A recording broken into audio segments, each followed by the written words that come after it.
은장구보라는 한자성어가 있습니다. 은혜가 원수가 될 수 있으니 조심하라 라는 뜻의 말씀이지요. 쉬운 말로 은혜를 원수로 갚는다 라는 말입니다. 예수님께서 이 땅에 오셔서 당신이 누구이심을 분명하게 밝히 드러내셨고, 특별히 오늘 본문 말씀 직전까지 우리는 나사로를 살렸던 그 예수님을 우리는 보았습니다. 그로 인해서 많은 사람들이 마리아에게 와서 예수께서 하신 일을 본 많은 유대인이 그를 믿었다라고 얘기하고 있습니다. 이렇게 어떤 사람들은 예수 그리스도의 기적과 이적들을 보고 그분이 하나님의 아들이심을 믿는 사람들이 나타나는 것 반면에, 또 어떤 사람들은 오히려 그를 죽이기에 급급한 사람들이 반응이 나타난다는 사실입니다. 우리가 어떻게 하겠느냐라는 반응은 당연한 반응인 것 같습니다. 예수 그리스도께서 행하신 이적 앞에서 우리는 그 이적을 어떻게 볼 것인가? 나도 똑같이 그 예수님을 하나님의 아들로 볼 것인가? 아니면 그냥 하나님 보내신 하나님의 아들 이런 게 아니고 그저 단지 우리의 어떤 권리, 우리의 어떤 취해야 될 마땅한 그런 것들을 빼앗아 가버리는 그런 사람은 아닌가라고 반응한다는 사실입니다. 예수님의 그런 많은 행적들을 보고 많은 사람들이 예수를 믿었지만 대제사장과 바리새인들을 무리들은 우리가 어떻게 하겠느냐라고 말씀하면서 그분을 어떻게 생각했습니까? 예수를 죽이기로 결정했습니다. 많은 사람들이 예수를 믿었는가 반면 대제사장과 바리새인들은 예수를 죽이기로 결정하는 것이지요. 우리가 어떻게 하겠느냐? 이 말 한마디에 반응은 극과 극입니다. 여러분은 어떻겠습니까? 여러분 앞에 여러분이 지금 이 요한복음 11장의 상황 속에 들어가 있다면 여러분 눈앞에 예수라는 젊은 청년이 나타나서 나사로라는 죽은 사람을 살려내는 기적을 베풀었습니다. 그 앞에 나는 어떻게 해야 되지? 스스로 묻는다면 어떻게 할 것 같습니까? 그 기적을 보고 이거는 하나님의 아들 외에는 할 수 없는 기적이다. 그러니 나는 저 사람을 내가 믿어야 되겠다 라 결정하시겠습니까? 아니면 또 저 사람이 우리의 권리를 빼앗아 가려고 우리의 어떤 지지 세력을 빼앗아 가려고 지금 수를 쓰고 있구나, 저 사람 죽여야 돼, 이렇게 반응하시겠습니까? 대제사장과 바리새인들이 예수를 죽이기로 한 것은 딱 한 가지 근거입니다. 다른 거 없습니다. 그것은 무엇입니까? 자신들의 유익에 걸림돌이 됐기 때문에 그렇습니다. 정말로 예수가 자신들이 기다려온 민족의 메시아인지 그를 밝혀내고 그가 사실인지 아닌지 드러내는 일에는 관심이 없었습니다. 어디에만 관심이 있었습니까? 자신들의 지지 세력을 견고히 하고 자신들에게 주어진 그러한 권리들을 유지하는 데만 그는 신경을 쓰고 있었다는 사실입니다. 그가 하나님이라 해도 그들은 똑같이 결정했을 것입니다. 왜요? 그들은 자신의 유익에 걸림돌이 된다면 하나님조차도 버릴 수 있는 자들이기 때문에 그렇습니다. 자신들의 유익이 그들에게는 신이요 곧 우상인 것입니다.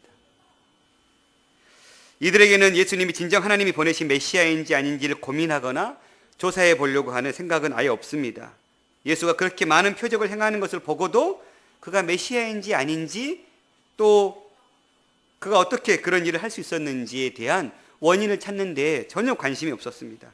이들에게서도 궁극적인 관심은 오직 자신들의 기득권 유지에만 쏠려 있습니다. 무엇을 통해 알 수 있습니까? 48절 함께 읽어볼까요? 시작. 만일 그를 이대로 두면 모든 사람이 그를 믿을 것이요 그리고 로마인들이 와서 우리 땅과 민족을 빼앗아 가리라 하니. 이들의 관심사는 어디에 있습니까? 계속해서 예수가 저러한 기적을 베풀고 저렇게 기적들을 만들어가면 모든 사람들이 그를 믿을 것이다. 그리고 그를 추앙하는 많은 사람들이 생겨나면 그를 위시해서 로마를 향해 반역할 것이고, 로마로 인해서 반역하다 보면 로마가 우리에게 쳐들어와서 우리를 결국은 몰살시킬 것이다. 이런 원리 가운데 그들은 모든 초점이 맞춰져 있습니다. 48절은 만약 예수가 계속해서 표적을 행함으로써 백성들의 환심을 사게 되면 지금 바리새인들은 지지 세력이 사라져버리는 것입니다. 바리새인들은 포로로 끌려가고 나서 포로 귀환 공동체였던 에스라를 통해서 그들은 두 가지 교육을 받았습니다. 첫째는 무엇이었습니까? 철저하게 유일신 신앙, 하나님 한 분만을 섬겨야 된다는, 우리가 이렇게 멸망당할 수밖에 없었던 이유, 그가 에스라가 그 페르시아 땅에서 태어나서 왜 우리 조상들은 이렇게 남의 나라 땅에 와서 이런 삶을 살아야 되나 라고 고민하는 끝에 하나님께서 감동하신 것 같습니다. 그래서 에스라를 감동시켜서 너가 이 땅에 온 이유, 이 땅에 끌려와서 태어난 이유, 그것은 바로 유일하신 하나님을 섬기지 못했기 때문이다. 즉 너희 조상들이 유일신 신앙이 아닌 계속해서 다른 신들을 쫓아가고 섬겼기 때문에 이런 일이 벌어졌다라는 것이었습니다. 또 한 가지는 무엇입니까? 율법을 철저하게 행하지 못했기 때문이다. 그래서 포로 귀환 공동체는 율법 중심, 하나님 중심이었습니다. 그 공동체를 우리는 지금의 유대교라고 부르는 것입니다. 지금의 유대교는 바로 포로 귀환 공동체 이후에 태어난 종교입니다. 어떤 종교요? 유일하신 하나님만을 섬기고 그분이 주신 말씀인 율법만을 철저히 따르는 그런 세력들. 그 율법을 지키고 그 유일신 하나님을 섬기는, 가장 잘 섬긴다고 본을 보이고 있는 지도 세력 가운데 하나가 바로 바리새인 무리들입니다. 그러니 일반 국민들이 보기에는 유일하신 하나님을 섬기고 또 하나님의 율법의 말씀에 충실하게 금식하고 기도하는 그들을 국민들은 지지하지 않을 수가 없었습니다. 그런데 그 많은 지지 세력들이 지금 누구에게 쏠리고 있는 것입니까? 예수께로 쏠리고 있는 것입니다. 그러니 바리새인들은 지금 자신의 지지 세력인 민중들이 떠나가는 경우가 되는 것이죠. 그러면 자신들은 그러한 기득권을 유지할 수 없었습니다. 그러면 대제사장들은요? 그들은 지금 로마로부터 대제사장권을 돈 주고 샀습니다. 가야바가 바로 그런 경우입니다. 또 자기 사위 안나스에게도 이 대제사장권을 팔아넘깁니다. 이들은 아론의 자손이 아닙니다. 그저 로마와 결탁해서 정치적으로 자신의 안위를 위해서 제사장권을 사서 대제사장의 행세를 하고 있는 것입니다. 그렇다면 그들이 지금 누구로부터 제사장권을 샀습니까? 로마로부터 샀잖아요. 그런데 그 로마를 향해서 대항하다 보면 결국은 어떤 일이 벌어집니까? 자신들도 로마를 향해서 싸울 수밖에 없고, 또 로마를 편든다 해도 어쨌든 그 상황 속에서 자기들의 어떤 기득권이 희미해지기 때문에 그들은 이거에 대해서 함께 결탁했던 것입니다. 바리새인들과 사두개인들은 특별히 서로 원수 같은 그런 존재들입니다. 왜요? 사두개인들은 정치적으로 로마로부터 결탁해서 정치적인 어떤 유익을 얻는 집단이고, 바리새인들이 보기에는 지금 사두개인들은 어떤 사람들입니까? 매국노입니다. 나라를 팔아먹은 사람들. 룰로 따지면 일제시대 때 앞잡이했던 사람들이에요. 독립군이에요. 독립군이 앞잡이를 바라볼 때 같은 형제 이렇게 생각하겠습니까? 아니지요. 저 원수 같은 놈. 서로 그랬습니다. 사두개인들이 보기에는 바리새인들은 민중을 등에 업고 있었기 때문에 그게 부러웠을 것이고, 바리새인들은 기득권을 붙들고 있었기 때문에 부러웠을 것입니다. 그런데 딱 한 가지 일에만은 둘이 하나가 되었습니다. 어떤 일이요? 예수를 잡아 죽이는 일에는. 대제사장 그룹, 사두개인 그룹과 바리새인 그룹이 하나가 됐습니다. 자기들의 기득권을 유지하기 위할 때는 전혀 뜻하고는 상관이 없는 것입니다. 요즘 정치 세력과 참 맞는 모습들이 많지요. 기득권의 사전적인 정의는 이렇습니다. 특정한 자연인이나 법인이 정당한 절차를 밟아 이미 획득한 법률상의 권리, 주로 개인의 재산권과 관련된다. 이렇게 정의하고 있더라고요. 사전적인 정의는 그렇지만 마치 법인이 혹은 개인이 정당한 절차를 밟아 이미 획득했다라고 기록하고 있지만, 우리가 알고 있는 기득권은 어떻습니까? 정당한 절차입니까? 아니지요. 불합리한 절차를 통해서 그들은 기득권을 갖는 것이죠. 기득권은 현실적인 의미는 힘을 가진 자들이 이미 누리고 있는 자신들의 이익을 지키기 위해서 계속해서 가져갈 수 있는 권리를 말하는 것입니다. 내가 누리고 있는 이 평안함, 내가 누리고 있는 이 부를 빼앗기기 싫은 것이지요. 지금 우리나라의 정치 보수적인 입장을 피하고 있는 사람들의 대부분의 입장은 무엇입니까? 나라가 보수로 흘러가든 나라가 뭐 개혁으로 흘러가든 관심 없습니다. 내 재산만 지킬 수 있다면 이것이지요. 교회는 어떻습니까? 교회가 부흥하고 교인 천만인 시대를 맞닥뜨리면서 교회가 점점 정치 세력화돼 버렸습니다. 그 힘을 이용해서 교회가 누리고 있는 지위와 이익을 지키려고 노력하고 있습니다. 결국 교회도 기득권을 주장하고 있습니다. 종교가 기득권을 고집하는 한 개혁도 힘들고 본질과는 점점 더 멀어질 수밖에 없습니다. 또한 기득권에 집착하는 것은 현실을 외면하는 것으로 나타나기도 합니다. 무슨 말입니까? 당시 과거 민주화 운동 한창일 때 종교단체들 혹은 교회들은 민주화 운동에는 관심을 두지 않았습니다. 그리고 뭐 했습니까? 우리는 예배할 때, 우리는 사회를 위해서 기도할 때다. 천주교나 다른 기타 종교들이 앞장서서 나라의 흥망성쇠를 위해서 부르짖고 외칠 때 교회는 교회 안으로 숨었습니다. 명동성당은 문을 활짝 열어놓고 모든 이들의 어미 같은 품이 되었는가 반면 충현교회 같은 교회들은 문을 꼭꼭 걸어 잠갔습니다.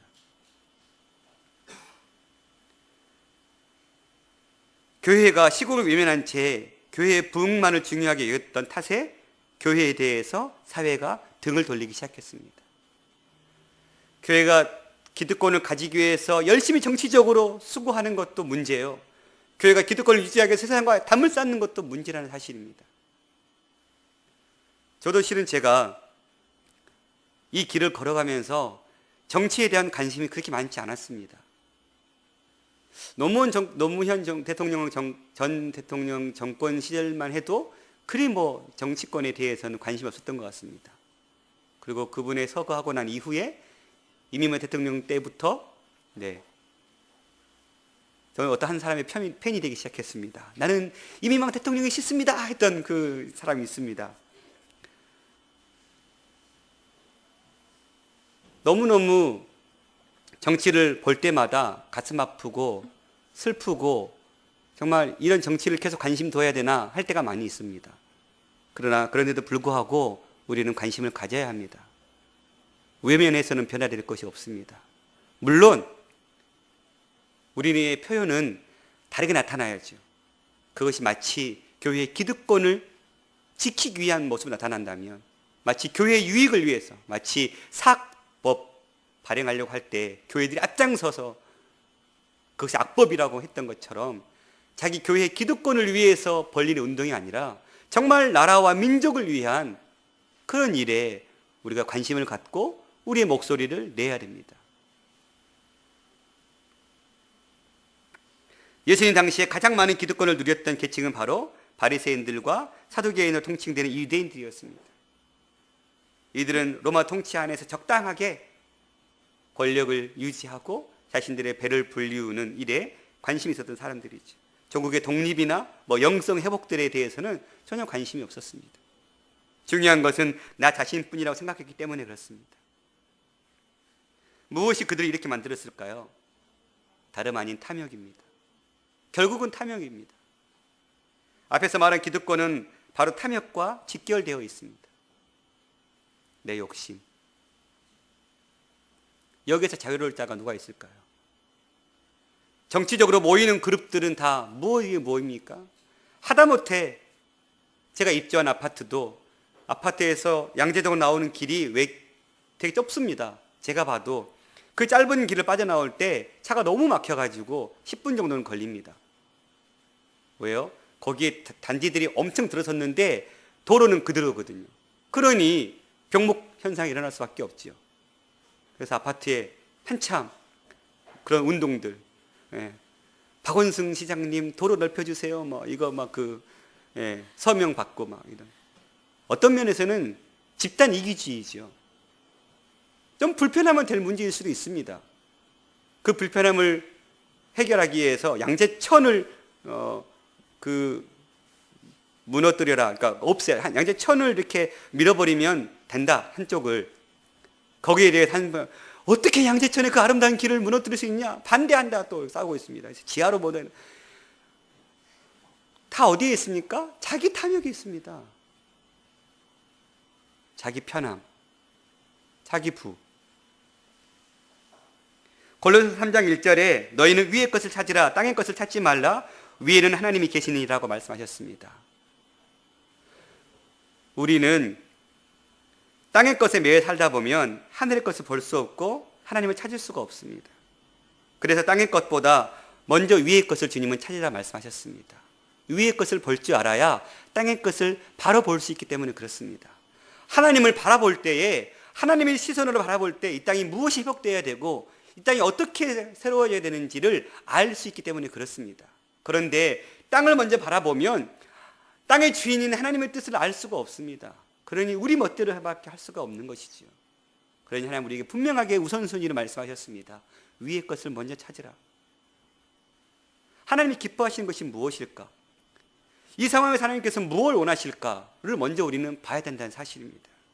우리 이 땅에 살아도 하늘을 바라보며 살아가는 사람들입니다. 그러니 우리는 하나님께서 이 땅을 바라보시는 그 시선을 보듬고 살아가야 될 사람들이죠. 내가 욕심이라는 것에 마음을 쏟으면 주님을 바라볼 수 있는 영적인 시력은 점점점 흐려지기 마련입니다. 우리가 눈에 좋아 보이는 유혹에 빠질수록 영적 지각 능력은 점점 약해져만 가는 것이죠. 우리는 지난 주간에 묵상했던 여리고성에 금덩이를 갖췄던 아간의 범죄를 기억하고 있습니다. 왜 감췄습니까? 탐욕입니다. 불안하거든요. 정착해서 살 때 어떻게 살까? 걱정되거든요. 그러니 남들보다 똑같은 동등한 권리에서 시작하는 것이 아니고 남들보다 좀 더 나은 권리에서 시작하고 싶어서 그것을 취한 것이지. 엘리사의 나아만의 선물을 탐냈던 게하시, 엘리사의 종. 무엇 때문에 그렇습니까? 자기 탐욕입니다. 모세의 지를 녹심냈던 다단과 아비람. 결국은 자기 탐욕입니다. 남의 말 할 것 없습니다. 내가 목회자든 내가 청년이든 내가 교회 중직자든 개인적인 욕심에 매여 있으면 이들과 다를 바 없습니다. 우리는 어떻습니까? 과감하게 나를 비우고 하나님의 것들을 채우는데 그 걸음이 빠릅니까? 아니면 내 것을 채우는 일에 내 걸음이 빠릅니까? 취업 시즌입니다. 저도 생각날 때마다 기도하고 있습니다. 네. 또 좋은 소식도 들려서 또 감사하기도 합니다. 우리는 좋은 직장 들어가는 것이 마땅하지요. 제가 기도하면서 안 좋은 직장 들어가라고 기도하겠습니까? 조금 더 좋은 환경, 신앙생활 잘할 수 있고 주일 성경 잘할 수 있고 거기에 플러스 생활도 넉넉하게 할 수 있는 우선순위 어디에 있습니까? 신앙식을 잘 지킬 수 있는 직장. 여러분은 어떻게 기도하고 있는지 모르겠습니다만 고액의 연봉 받는 거 중요할 수 있는 문제일 수도 있습니다. 하지만 그거 받고 주일 성수 제대로 못한다면 무슨 소용이 있을까요? 이렇게 생각해 봤습니다. 지난 금요일에 목사님께서 선교사님 대접하면서 점심에는 동신참치에 가서 대접하시고 저녁에는 윤명인 집사님 댁 가서 대접하셨다고 그러면서 내 지갑이 휘었다고 막 이렇게 동신참치 그 얘기를 듣는 순간 먹고 싶다. 참치.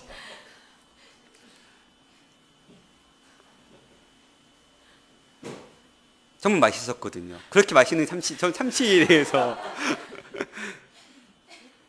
제가 그냥 그동안에 먹었던 참치는 그냥 정말 냉동된 정말 그렇게 비싸고 좋은 거 먹고 살아가는 거 좋을 수 있죠. 그래봤자요. 나오는 거 똑같지 않습니까?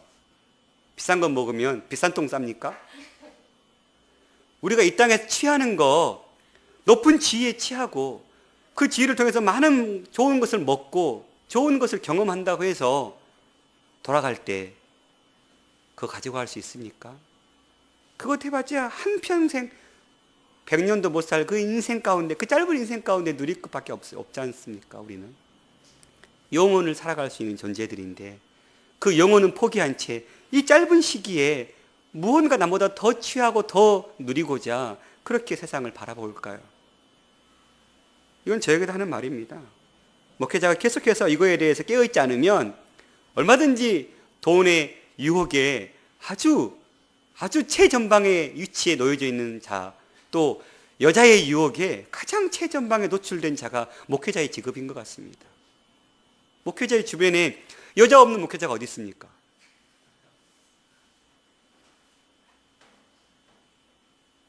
얼마든지 마음 한번 삐딱하게 먹으면 얼마든지 개인의 욕심 채울 수 있습니다.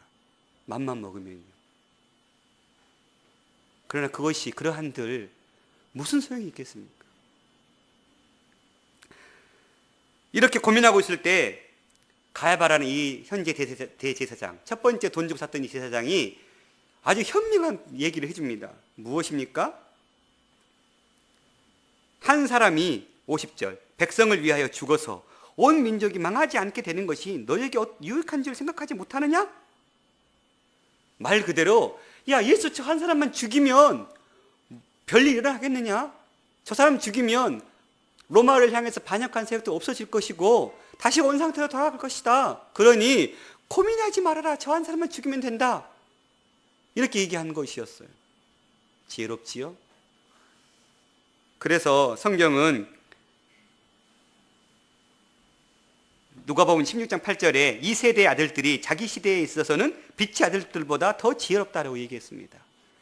이런 쪽에 머리 돌아가는 것은 우리는 따라갈 수가 없습니다. 그런데 주님은 뭐라 말씀하십니까? 로마서 16장 19절 선한 데는 지혜롭고 악한 데는 미련하라 그랬습니다. 우리는 미련하라고 듣는 것이 당연합니다. 이럴 때 우리는 미련해야 되는 것이지요. 그런데 놀랍게도 이 악한 일에 기가 막힌 지혜를 내고 예수 한 사람이 죽어서 온 민족이 망하지 않게 된다는 그의 말은 예수님의 진정한 십자가의 의미를 담아내고 있습니다. 마치 하나님은 악한 자들의 계획을 통해서도 무엇을 이루고 계신 분이십니까? 당신의 뜻을 이루어내고 계신 분이십니다. 가야바가 알았겠습니까? 예수가 온 민족을 위해서 죽어야 함을 알았을까요? 몰랐습니다. 제자들마저도 내가 죽어야 하리니 이 성전을 사흘 만에 헐어라. 내가 사흘 만에 다시 이렇게 세우겠다라고 말씀을 했어도 그 말에서 지금 무슨 말인지도 몰랐습니다. 함께 따라다녔던 제자들도 예수님의 십자가의 죽음에 대해서 받아들이기 너무 쉽지 않았습니다. 하물며요, 가야바 같은 이런 사람이 예수 그때 십자가의 사역을 알 수 있었을까요? 몰랐습니다. 이 사람은 정말 전적으로 자기 욕심을 채우기 위해서, 자기의 기득권을 유지하기 위해서 기가 막힌 방법을 쓴 것입니다. 저 한 사람만 죽이면 돼. 한 사람만 죽이면 끝이야. 뭘 걱정해. 그런데 주님은 그 가야바의 입술을 통해서 무엇을 이루고 계십니까? 인류 일생일대에 가장 위대한 십자가의 사역을 이뤄내고 있다는 사실입니다. 하나님은 당신의 선한 뜻을 악한 자들의 악한 의도를 통해서 이룰 수 있는 분이십니다. 예수의 죽음을 마땅하게 여기는 가야바의 악한 발언을 하나님의 일에 대한 예언으로 주님은 사용하셨습니다. 톰 라이트라는 신약학자가 이 구절을 이렇게 해석했습니다. 그들의 행동이 얼마나 악하든지, 그들이 얼마나 오래 권력을 지니든지 상관없이 악한 자들은 언제나 하나님의 통제 아래에 있다. 하나님께서는 그들이 당분간 권력을 행사하도록 허락하신다. 비록 고통당하는 사람들에게는 그렇게 보이지 않을지 모르나 발생하는 모든 일은 하나님의 때에 따른 것이며 그분의 통제 아래에 있다. 하나님께서는 항상 자기 백성을 돌보신다. 하나님은 믿는 자들의 하나님만이 아니십니다. 하나님은 믿지 않는 모든 백성들의 하나님이시기도 하시지요. 그러니 그들의 악한 계획을 통해서도 믿는 당신의 선한 백성을 위해서 사용할 수 있는 분이라는 사실입니다. 그렇습니다. 고린도전서 15장 21절 사망이 한 사람으로 말미암았으니 죽은 자의 부활도 한 사람으로 말미암은도다. 아담 안에서 모든 사람이 죽은 것 같이 그리스도 안에서 모든 사람이 삶을 얻으리라. 주님은 이 사명을 하나님이 이루시기 위해서 이 가야바의 한 사람의 고백을 사용하셨습니다. 유대인들의 공회에 모이는 예수님을 죽이는 것으로 결론 났습니다. 뿐만 아니라 나중에 12장에 보면 나사렛까지도 함께 죽이자고 모의합니다. 그래서 주님은 어떻게 하십니까? 잠시 유대인들을 피해서 도망가 있습니다. 그리고 그들이 기대했던 6월절 네 번째 예수님의 생애 가운데, 공생애 가운데 네 번째 다가오는 이 6월절은 예루살렘에 내려가지 않았습니다. 그리고 갈릴리에서 머무십니다. 예수님은 자기가 일해야 될 때와 피해야 될 때를 참 지혜롭게 아신 분 같습니다. 하나님이시잖아요. 능력이 있으시잖아요. 얼마든지 자기를 깔보면 그 권력으로 감히 니들이 나를 이렇게 깔봐? 하고 저 같으면 싹 쓸어버릴 수 있을 것 같은데 주님 피하십니다. 무서워서 피하신 것이 아니고 하나님의 때를 기다리기 위해서 피하신다는 사실입니다. 말씀을 마치겠습니다. 우리 눈에는 여전히 돈과 권력을 지닌 것이 강해 보이고 쉬워 보입니다. 그렇게 하는 것이 지혜롭다라고 세상 사람들은 말합니다. 그러나 거기에는 하나님이 서실 자리가 없다는 것을 기억하십시오. 하나님이 서 있는 곳에는 권력과 부가 난무한 지역이 아니라 헌신과 수고와 나눔과 사랑이 있는 곳이라는 사실입니다. 돈은 있고 권력은 있어도 하나님이 없다면 오늘 여호수아 말씀을 통해서 말씀을 들었듯이 그 인생은 헛된 인생이 될 수밖에 없습니다. 하나님이 함께하지 않는다면, 하나님 말씀하지 않으셨는데 실패했다고 또 다른 것으로 내 일들을 계획해 나간다면 그것은 또 다른 실패밖에 없는 것이죠. 신앙은 장기전입니다. 단기의 결과가 나오는 것이 아닙니다. 오래 기다리십시오. 하나님으로부터 기다림을 배우십시오. 악한 자들이 이기는 것 같고 세상의 지혜가 더 효과적으로 보일 수도 있습니다. 그리고 주님께서 내 기도는 응답하지 않으신 것 같고 나하고는 삶이 상관없는 것처럼 보일 때도 있습니다. 그러나 주님은 그러한 순간에도 동일하게 일하고 계신 하나님이십니다. 단지 우리가 어두워서 세상 것들만 바라보다 보니 우리의 영안이 어두워져서 함께 하시는 하나님을 보지 못한 것뿐입니다. 하나님이 함께하지 않으신 것이 아니고 함께하고 계신 하나님을 느끼지 못하고 누리지 못하고 인정하지 못하기 때문에 하나님이 더 이상 일을 할 수가 없는 것입니다. 거듭 말씀드립니다. 하나님은 인격적인 분이십니다. 하나님 우리를 로봇으로 만들지 않았습니다. 우리가 반응하지 않고 우리가 싫어하는데 강권적으로 우리를 붙들지 않습니다. 우리가 하나님께 우리의 걸 내어놓을 때, 당신의 자리를 내어드릴 때 그제서야 주님은 거기서 일하십니다. 삶이 그대를 속일지라도 라는 알렉산드레 푸시킨이라는 유명한 시가 있습니다. 삶이 그대를 속일지라도 슬퍼하거나 노여하지 말라. 슬픈 날엔 참고 견디라. 즐거운 날이 오고야 말리니. 이렇게 시작합니다. 세상 사람도 힘들더라도 참고 견디라라고 얘기하고 있습니다.